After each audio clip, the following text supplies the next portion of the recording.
arrive in a county and starting within the next 48 hours. So at this point, CAL FIRE and local volunteers are doing the best with what they have.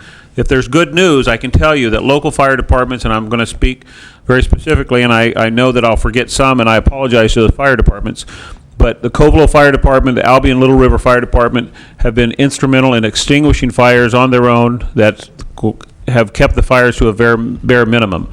We have 4 fires right now that are somewhat large. We have 4 fires that are 1,000+ acres. We have 1 fire on the south coast in Navarro, 1,700 acres with a single-digit percentage of it being contained.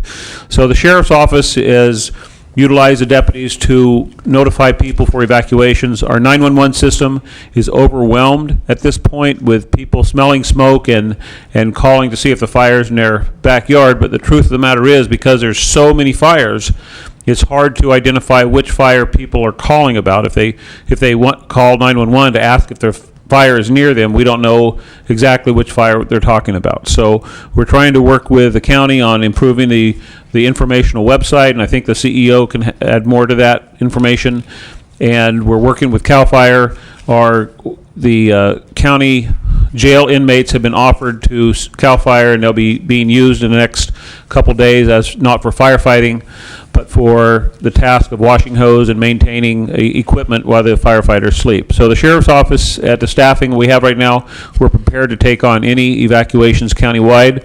And our deputy sheriffs have received a briefing this morning as to the legalities of the evacuations and how we're going to operate. But I'll be happy to answer any questions. To the board. Questions of the sheriff? To the CEO, any additions?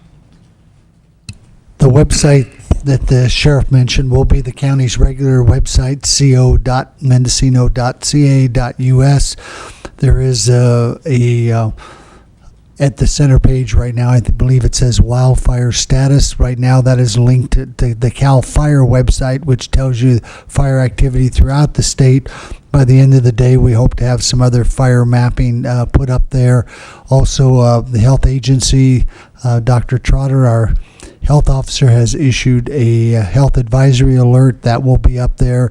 Each press release as we release them will be listed on that website, as will be evacuation orders and details relating to the incident overall. After the CDF team comes in tonight, our office will be meeting with them in establishing protocols.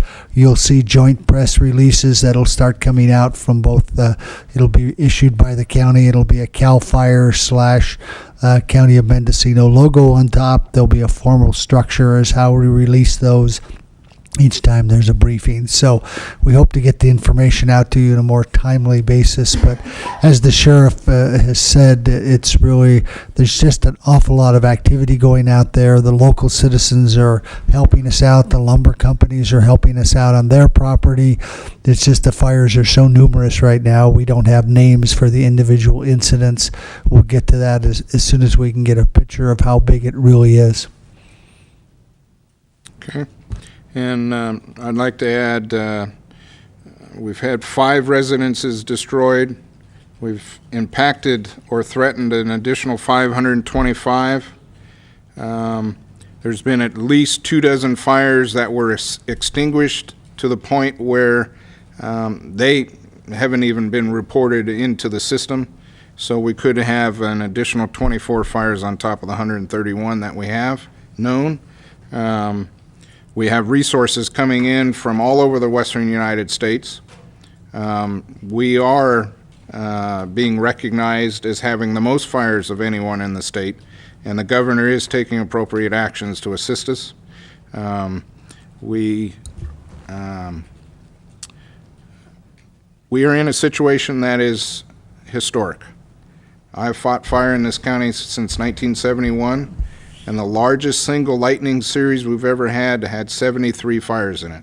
We're probably twice that amount as I speak. So this is a historic situation. It is not a panic situation. It is one that through coordinated efforts of the Sheriff's Office, Emergency Services, CAL FIRE, and the County of Mendocino, we will handle this situation, and we will provide the services as we always have to the citizens of Mendocino County. There won't be a hitch. We're on top of this, and there should not be any need for panic beyond the normal type of situation when you see flames. So if I can alleviate some fears, this is just what government does. It takes care of their citizens, and we're on top of that. Mr. Chair, if I can add, the citizens throughout the community have been also asking what they can do in their community, and we don't want to get untrained citizens on the fire lines.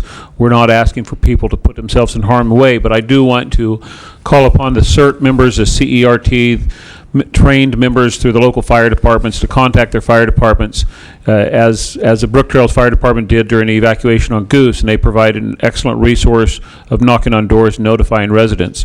So if you're a CERT-trained volunteer in Mendocino County, I'm asking you to please contact your local fire department and see if there's something you can do.